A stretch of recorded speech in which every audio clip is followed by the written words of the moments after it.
যে হাউজে কাউসার পাবে 7 শ্রেণীর লোক। 1 নম্বর হচ্ছে যে দুরূদ শরীফের অভ্যাস করেছে।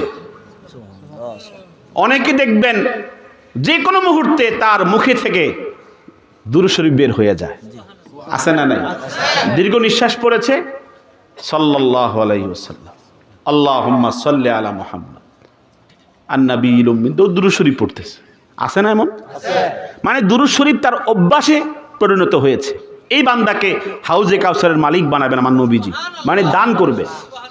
2 নম্বর, যার কলিজায় সুন্নতের প্রতি এমন মায়া, একটু লঙ্ঘন দেখলেই তার কলিজায় ধরে না, কলিজায় ধরে না। ধরেন আপনার ছেলে আপনার বাথরুমে ঘরের মধ্যে দাঁড়ায় প্রস্রাব করেছে, আমাদের হয়তো কেউ নাই, এরকম যদি কেউ দেখে যে তার সন্তান কি করতেছে, দাঁড়ায়